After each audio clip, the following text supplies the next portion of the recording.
시간 또 주님을 사랑하는 우리 주의 백성들, 하나님께 예배드리는 우리 성도인들 심령마다 주님께서 부어주시는 은혜가 충만하시기를 축복합니다. 본문은 예수님께서 진흙을 발라서 실로암으로 보낸 맹인이 눈을 뜬 사건이 연속입니다.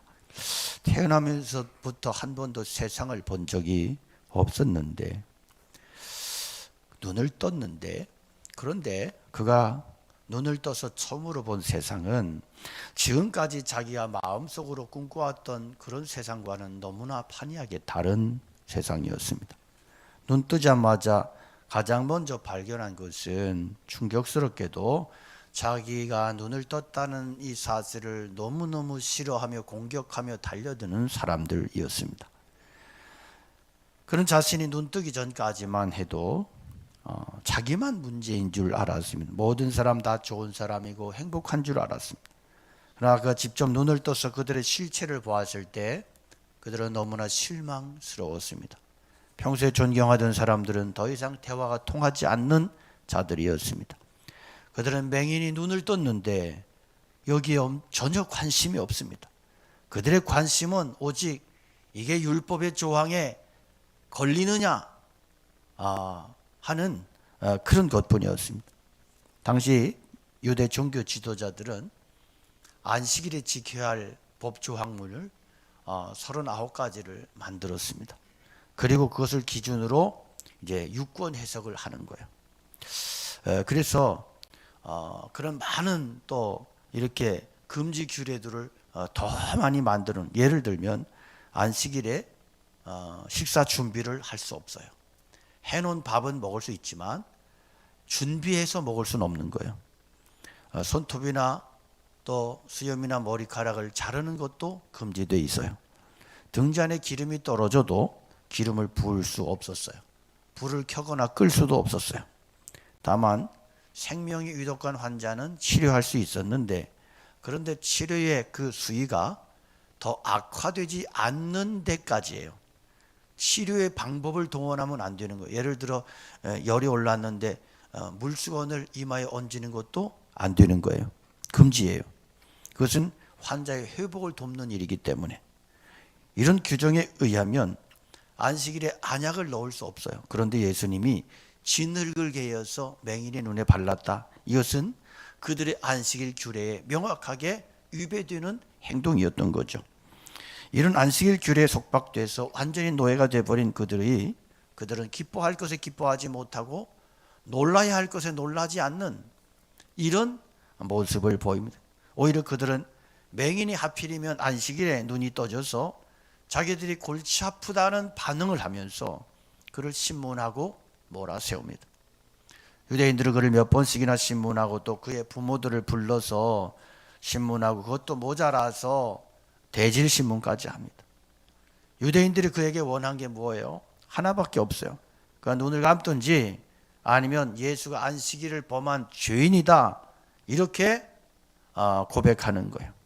여기서 만일 치유받은 맹인이 안식일을 범한 예수님의 편을 든다면 그는 유대 공동체에서 출교당하는 그런 해를 입게 되어 있습니다. 눈을 떴기 때문에 심한 핍박을 받기 시작해요. 그는 유대인들로부터 예수를 부인하고 저주할 것을 요구당했습니다. 참 기막히고 어처구니 없는 것은 맹인이 예수님을 만나서 눈을 뜬 그 즉시로 그에게 강하게 요구된 것은 네가 예수를 부인하라는 거예요.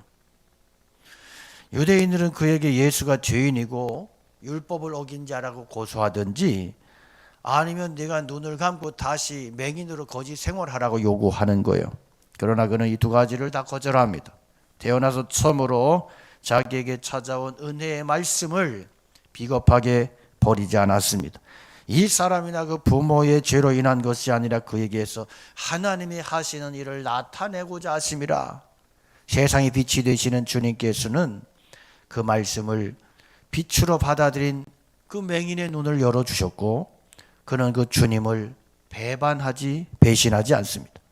대답하되 그가 죄인인지 내가 알지 못하나 한 가지 아는 것은 내가 맹인으로 있다가 지금 보는 것입니다. 그는 유대인들 앞에서 결코 부인할 수 없는 한 가지 사실을 밝힙니다. 그것은 지금 자기가 눈을 뜨고 보고 있다는 거예요. 이것만은 부인할 수 없었던 것입니다. 자, 맹인이 예수님 만나서 눈을 뜨게 된 이 사건은, 이 순간은 아주 한순간에 불과했고, 그에게 찾아온 기쁨과 환희는 아주 한순간이었고, 순식간에 그에게는 무서운 핍박의 구름이 몰려왔습니다. 그가 하나님의 능력으로 눈을 뜬 것에 대해서 그와 함께 기뻐해 주는 사람이 아무도 없어. 이것은 엄청난 충격이었습니다.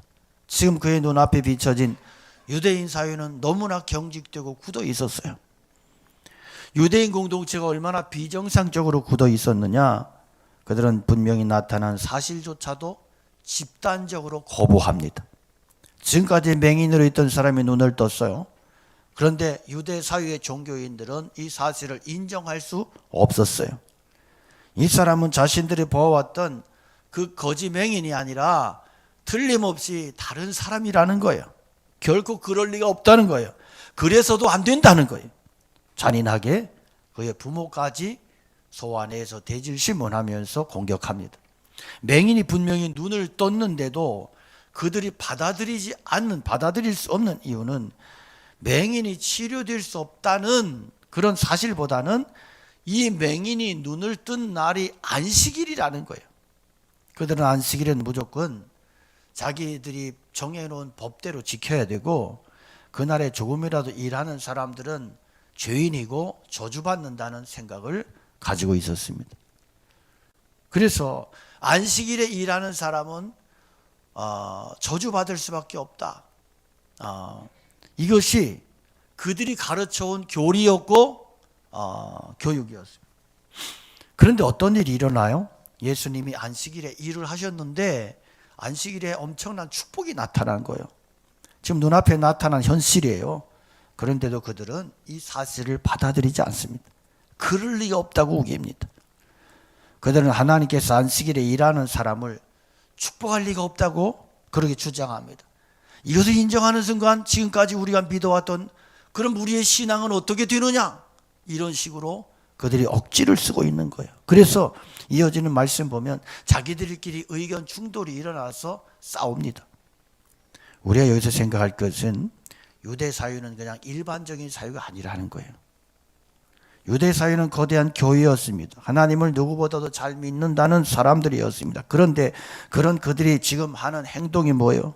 하나님을 그렇게 잘 믿는다는 사람들이 막상 하나님께서 행하신 이 놀라운 일에 대해서 이것이 자기들의 생각과 교리와 맞지 않는다고 해서 전혀 인정하지 않는 거예요. 인정할 수 없다는 거예요. 오히려 하나님의 역사가 나타난 한 사람을 세워놓고 무섭게 핍박을 합니다. 이 사람 저 사람 불러서 신문하고 그래도 안 되니까 대질 신문하고 종교 재판까지 열었어요. 하나님을 제일 잘 믿는다는 그들이 오히려 하나님의 역사를 부정하고 하나님을 믿는 신앙을 대놓고 핍박합니다. 여러분, 이게 과연 가능할까요? 가능합니다. 하나님의 말씀이 실종되면 하나님을 믿는다고 하는 자들이 참 믿음에 대해서 가장 적대적이 될 수 있다는 것을 보여주는 사건입니다. 교회 역사를 보면 그런 자들이 교회에서 순수한 믿음을 가진 자들을 마녀 사냥하면서 피를 가장 많이 흘리게 했습니다. 여러분, 신앙의 핍박은 어디서부터 시작이 되느냐? 가장 가까운 곳에서부터 시작이 돼. 그 이유가 뭐냐? 그것은 변화가 싫기 때문이에요. 지금 이 사람의 변화를 인정하면 자기들의 지금까지 믿어왔던 신앙이 거짓이 판명이 되니까 어떻게 해서라도 이런 변화를 막고 부정하겠다는 거예요. 지금 이 맹인은 자기가 가장 존경하는 랍비들로부터 의심받고 신문을 받습니다. 그는 예수님을 통하여 은혜 받은 사실 때문에 자기 부모에게도 버림을 받습니다. 부모도 그를 모르겠다고 했습니다. 압박을 심하게 받은 그의 부모들은 그도 성인이니까 그에게 직접 물어보라고 하면서 발뺌을 하며 자식을 외면합니다. 그런 자기가 가장 도움을 받을 줄로 알았던 사람들, 자기가 은혜 받은 것에 대해서 가장 기뻐할 줄 알았던 부모에게서조차도 외면을 당했습니다. 맹인의 입장에서 생각해 보면 참으로 기가 막힌 거예요. 억울한 사건이에요. 우리가 참된 신앙을 가진 자인지 아니면 신앙의 홀만 쓰고 실제로는 하나님을 거역하며 살아가는 자인지 이것을 판명하는 시금성이 뭘까? 그것은 주님의 말씀이 내게 변화를 요구할 때 내가 거기에 대해서 그 말씀에 대해서 어떻게 반응하느냐 하는 것으로 그 믿음이 드러난다는 것입니다. 여러분, 불신자란 예수님을 전혀 모르는 자가 아니에요. 말씀을 들었고 오랜 동안 신앙의 테두리 안에 있었지만 하나님의 주권을 인정하지 아니하고 여전히 자기가 주인이 되어서 그렇게 살고 있는 그 사람들이 바로 불신자예요. 종교 생활을 오래 하다 보면 자기만의 틀이 생기고 신념과 고집이 생겨요. 이게 어떤 교리적인 역할을 해요. 그래서 성령의 역사와 감동이 없는 신앙생활에 익숙해지면 이런 것들이 하나의 기준이 되고 법칙이 돼서 이런 자기만의 기준과 법칙의 틀에 맞지 않으면 하나님의 진리라도 하나님의 말씀이라도 거부해내는, 그래서 하나님이 역사하셔도 받아들이지 않는 이런 기가 막힌 일이 일어난다는 거예요. 여러분, 이것보다 더 무서운 불치의 병이 없어요. 가장 무서운 병이 바로 종교적인 편견의 병입니다. 지금까지 맹인의 삶이 어떤 삶이었을까요? 그는 자기가 맹인으로 태어난 것에 대해서 비관하고 저주하면서 살았습니다. 얼마나 자신의 삶이 비관스럽고 또 원망스러웠겠어요. 그에게 무슨 희망 같은 게 있었겠어요? 거지가 돼서 길가에 주저앉아서 지나가는 사람들에게 구걸하는 게 그가 할 수 있는 일의 전부예요. 이게 어디 사람 사는 겁니까? 이렇게 굳게 닫혀있던 그의 마음을 열리게 만든 것이 바로 주님의 말씀이에요. 이 사람이나 그 부모의 죄로 인한 것이 아니라 그에게서 하나님이 하시는 일을 나타내고자 함이라. 주님의 이 한마디의 말씀이 그의 부정적이고 절망적이고 강팍한 마음을 흔들어 깨웠습니다. 이 말씀은 그가 지금까지 들었던 어떤 말씀과도 전혀 다른 말씀이었습니다. 그동안 이런 얘기를 한마디도 들을 수 없었어요. 상상도 못했어요. 나는 지금 죄값으로 나는 저주받아 있다고 하는 의식 속에 짓눌려 있었는데, 그래서 이 말씀은 막연한 하나님의 말씀이 아니라 지금 절망스러운 자기 일을 치고 들어오는 자기 자신에게 적용되는 그런 말씀이었단 말이에요. 이 한마디 말씀이 운명과 팔자 타령하면서 자기 자신은 저주받은 인생이라고 절망에 빠져있던 그 맹인을, 죽은 자를 일으키고 살려내는 말씀이 되었습니다. 그는 이 말씀을 붙들기로 했어요. 그는 이 말씀을 하신 그분께서 자신에게 뭘 요구하실지라도 그대로 순종하겠다고 결심했어요. 그래서 그가 자신의 눈에 더러운 진흙을 바를 때에도 그대로 있었고, 실로암으로 보낼 때에도 순종했고, 그 결과는 놀랍고 충격적이었어요. 그의 눈이 열리고 모든 것을 볼 수 있는 역사가 일어났단 말입니다. 물론 그가 보게 됐을 때 기쁨과 환희는 잠깐이었고, 즉시로 그는 적대감 가진 자들에게 붙들려서 이리저리 신문당하고 끌려다닙니다. 그럼에도 불구하고 그는 모든 것을 있는 그대로 받아들였어요.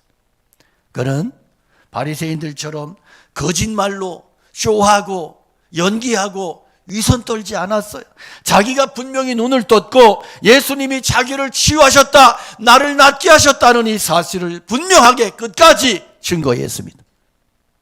예수님께서 이 맹인에게 주신 것은 새로운 마음이었습니다. 저주받은 운명이라고 생각했던 그가 예수님 만나서 눈을 뜨게 됐을 때 그가 절실하게 경험한 것은 하나님의 용서예요. 지금까지 자기는 용서받지 못한 죄인이라는 의식 속에서 신음하며 고통당하고 살고 있었습니다. 어느 날 그런데 예수님이 자기에게 찾아오셔서 눈을 뜨게 됐을 때 그를 짓누르고 있던 용서받지 못한 죄의 의식이 산산조각 났습니다. 이제 더 이상 자신은 저주 아래 놓인 용서받지 못한 죄인이 아니었어요. 이 놀라운 치유 사건은 하나님께서 자신을 용서해 주시고 구원해 주셨다고 하는 놀라운 복음이고 용서의 선언이었습니다. 그래서 그는 유대인들이 아무리 핍박하고 협박하고 위협을 가해도 무너지지 않습니다. 여러분, 바로 이 사건이 오늘 예수 그리스도 안에서 우리들 안에 일어난 구원의 사건이라는 사실입니다. 이 사건으로 인해서 유대인 사이에 혼란과 분쟁이 일어납니다. 왜냐하면 안식일에 일한 사람은 모두가 저주받아야 하는데 오히려 하나님의 축복을 받은 사람이 나타난 거예요. 이 사건은 그들을 매우 혼란스럽게 만들었어요. 그래서 그들은 먼저 이 사람이 그 맹인이 아니라는 사실을 증명해 보려고 애를 썼어요. 그러나 진실은 덮을 수 없었습니다. 그러자 그들은 맹인을 공격하고 핍박하면서 그를 통해서 예수님이 안식일을 범한 죄인이라는 그런 고백을 받아내려고 했어요. 그러나 그것은 불가능했어요. 왜? 이 사람은 이미 하나님의 말씀의 능력을 맛보았기 때문에. 그는 끝까지 예수님은 선지자요, 하나님의 능력으로 자기가 치료되었고 하나님은 죄인의 기도를 들으시지 않는데 자기가 눈뜬 것을 보면 이분은 죄인일 수 없다고 그는 확신 있게 단정적으로 말했습니다. 이 사람은 유대 사회 속에서 힘없는 사람이었습니다. 유대인들은 이미 예수를 그리스도라 고백하는 자들은 출교하기로 내어 쫓기로 결정했습니다. 그럼에도 불구하고 그는 이 사실을 알지만 주님을 부인하지 않습니다. 예수님 향한 그의 신앙은 끝까지 흔들리지 않습니다. 결국 그는 유대 사회로부터 출교당하고 쫓겨났습니다. 그러나 주님은 그 이후에 쫓겨난 그를 다시 만나 주십니다. 오늘 우리도 마찬가지입니다. 우리가 아무것도 모르고 믿을 때는 상관이 없어요. 그러나 하나님의 말씀이 나에게 비춰져서 내가 새로워지고 나면 그때부터 마귀의 집요한 유혹과 공격이 계속됩니다. 괜히 피곤하게 살지 말고 옛날의 그 생활로 돌아가라. 너에게 어울리는 생활은 그냥 주저앉아서 구걸하는 것이지, 뱃속 편하게 그리 사는 거지, 뭘 그렇게 눈뜨고 돌아다니면서 서로를 피곤하게 하느냐, 그런 게 아니다. 그러니 이전의 생활로 돌아가. 그러면 네가 차라리 팔자 편하고 행복할 수 있다. 마귀는 옛날에 무질서하고 무기력한 생활로 돌아가라고 끊임없이 소리 지르고 협박하고 끌어당깁니다. 그러나 그는 다시 옛날로 돌아갈 수 없었습니다. 왜? 옛 생활은 사람 사는 게 아니었거든. 그는 더 이상 어둠에 처하고 구걸이나 하면서 그렇게 살 수는 없었습니다. 왜? 이미 빛을 맛보았기 때문에. 이제는 더 이상 무의미한 옛 생활로 돌아갈 수 없었어요. 그는 자기 부모도 외면하고 가장 존경했던 사람들이 위협을 해도 거기에 굴하지 않습니다. 그는 다시 눈 감고 구걸하던 깡통을 찾지 않았습니다. 그는 모든 것을 있는 그대로 받아들이기로 결심했고 누가 뭐라 해도 자기에게 하나님의 은혜가 임했다는 사실은 분명하게 했습니다. 여러분, 나에게 하나님의 은혜가 임했습니까? 주님의 말씀이 내 귀에 들려지고 그리고 나를 새롭게 만들었습니까? 그러면 그 순간부터 다시 어둠의 자리로 끌어내리려고 하는 사탄의 유혹과 집요한 공격이 계속됩니다. 사탄은 내가 다시 옛 생활로 돌아가기만 하면 뱃속 편할 거라고 나에게 모든 것을 다 준다고 그렇게 속입니다. 그러나 이 길은 다시 돌아갈 수 없는 길이요, 생명의 길이요, 구원의 길입니다. 놀라운 것은 눈뜬 사람의 자세였어요. 그는 아무리 위협하고 핍박해도 예수님을 향한 신뢰를 버리지 않았어요.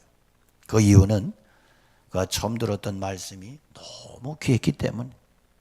이 사람이나 그 부모의 죄로 인한 게 아니라 그에서 하나님이 하시는 일을 나타내고자 하심이라. 여러분, 이보다 더 귀한 말씀이 어디 있어요? 지금 내 상황이 솟아날 구멍도 없고 희망도 없어서 절망 중에 탄식하며 눈물 흘리며 주저앉아 있는데 주님께서 찾아오셔서 사랑하는 딸아, 아들아, 너 많이 힘들지? 힘내. 너에게 그런 일이 일어난 것은 내가 너를 사랑하기 때문이야. 내가 너를 그 일을 통해서 영광을 드러낼 거야. 힘내라. 말씀하신다면, 그런 역사가 일어난다면 여러분 얼마나 감격스럽겠어요. 오늘 저와 여러분들에게 우리 안에 이런 놀라운 역사가 일어나기를 축복합니다. 지금 이 사건이 바로 그런 사건이에요. 그는 주님께서 하시는 이 말씀을 믿었고 그가 믿은 말씀은 그에게 너무나 엄청난 변화를 가져왔습니다. 그는 눈을 떴고 말씀의 능력을 맛보았습니다. 참으로 엄청난 은혜를 경험했습니다. 그 자체가 놀라운 하나님의 영광이었어요. 그는 눈뜬 것으로 만족하지 않았습니다. 자기를 통해 이루어질 하나님의 일을 나타내고 싶었습니다. 그래서 그는 어떤 유혹과 핍박에도 불구하고 처음 들은 그 말씀을 끝까지 놓치지 않았습니다. 어느 누구 앞에서도 담대히 자기가 맹인이었다가 눈뜬 사람이고 자기 눈에 진흙을 바른 그분이 바로 예수님이라고 증언했습니다. 그는 예수님의 제자들보다 더 능력 있는 말씀을 증거했습니다. 모든 사람들이 출교를 두려워서 아무 말도 못할 때 이 사람은 온 동네 다니면서 간증을 합니다. 예수는 선자며 그는 죄인이 아니다. 그리고 나는 맹인이었다가 그분의 은혜로 눈을 뜬 사람이다. 여러분, 성경은 오늘 이 사건을 통해서 진정한 믿음, 참 믿음이 무엇인가를 보여줍니다. 예수님 마태복음 10장 32절에서 강하게 경고하십니다. 누구든지 사람 앞에서 나를 시인하면 나도 하늘에 계신 내 아버지 앞에서 그를 시인할 것이요. 누구든지 사람 앞에서 나를 부인하면 나도 하늘에 계신 내 아버지 앞에서 그를 부인하리라. 여러분, 고난과 불이익의 위협 앞에서도 예수님과 그 행하신 구원의 일들을 가감없이 증언하는 성도만이 예수 그리스도로 말미암아 얻은 이 구원을 진정으로 귀히 여기는 믿음의 사람인 것입니다. 지금까지 자신의 생을 저주하고 절망하며 살던 그가 예수님의 말씀을 처음으로 들었을 때 그는 모든 마음을 예수님께 다 빼앗겨 버렸어요. 그는 처음 들었던 그 말씀을 끝까지 붙들었습니다. 그는 예수님 말씀에 목숨을 걸었고 끝까지 흔들리지 않았습니다. 그리고 마지막까지 온갖 방해와 협박에도 그 믿음을 지켜냈습니다. 오늘날 사람들은 자기의 필요만 채우고 금방 자기 욕심을 위해 달려갑니다. 그래서 하나님의 역사가 나타나지 않습니다. 내 형편 좋아지면 좋아지는 대로, 나빠지면 나빠지는 대로 내가 여전히 끝까지 하나님 말씀 붙들고 나갈 때 거기에서 하나님의 일이, 하나님의 역사가 나타나는 것이지, 결과만 똑 따먹고 금방 신의 일을 배신하고 또 다른 욕심으로 달려가면 더욱더 내 눈이 어두워지고 내 마음이 캄캄해집니다. 맹인은 끝까지 자신에게 임한 구원의 은혜를 숨기거나 부정하지 않았습니다. 누가 아무리 무슨 소리 해도 협박해도 하나님의 은혜가 자기에게 임했고 그 결과 자기 안에 놀라운 역사가 일어났다는 이 사실만큼은 부정할 수 없고 변할 수 없으며 이것만큼은 빼앗기지 않겠다고 분명하게 선언했습니다. 오늘 우리는 하나님의 은혜가 나에게 임했다는 놀라운 사실을 고백하며 살고 있습니까? 이 놀라운 은혜 때문에 나는 다시 과거의 생활로 돌아갈 수 없다는 이 사실을 선언하면서 그렇게 살 수 있습니까? 하나님의 은혜가 나에게 임했고 예수 그리스도 안에 있는 자에게는 결코 정죄함이 없다는 이 사실을 증거하며 살 수 있습니까? 지금 나는 어떤 신앙 고백을 가지고 이 자리에 나와 있습니까? 지금 나의 신앙에 문제는 없습니까? 여전히 주님을 사랑하고 여전히 구원의 확신 가지고 그렇게 살고 있습니까? 아니면 분주한 세상살이에 그 귀한 은혜 다 까먹고 명맥만 유지한 채로 감동도 없이 부끄러운 모습으로 나와 앉아 있습니까? 정치에는 그렇게도 흥분하면서 왜 내 안에는 예수 그리스도 십자가로 말미암는 그 흥분과 감동은 없는 것입니까? 과연 여러분들의 믿음이 정상입니까? 예수님을 통과하지 않은 흥분은 명백한 불신앙입니다. 여러분 스스로가 하나님의 은혜를 넘치도록 받은 사람임에도 불구하고 그 믿음의 신의 하나 제대로 지키지도 못하면서 그렇게 다시 주저앉아서 하나님의 일을 나타내지 못하는 그러한 안타까운 인생은 아닙니까? 나를 통하여 당연히 하나님의 일이 나타나고 그 영광스러움이 선포되어야 마땅한데 아직도 연약한 믿음의 자리에 머물러서 내 욕심만 채워가면서 하나님의 근심덩어리 인생을 살고 있지는 않습니까? 이 시간 맹인되었던 그 사람의 책망을 들으십시오. 저는 하나님 앞에서 너무나 부끄러운 죄인이었습니다.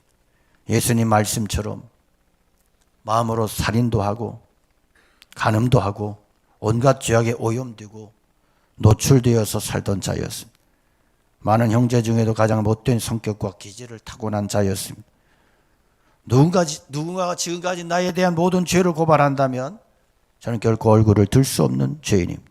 그러나 제게 분명한 한 가지가 있습니다. 그것은 강력한 하나님의 은혜가 내게 임했고 예수 그리스도를 만난 나는 완전히 변화돼서 새 사람이 되었다는 사실입니다. 얼굴도 모습도 분명하지만 비슷하지만 그러나 분명히 달라졌습니다. 그 이후로는 누구라도 제게 임한 하나님의 구원을 빼앗을 자가 아무도 없음을 저는 확신합니다.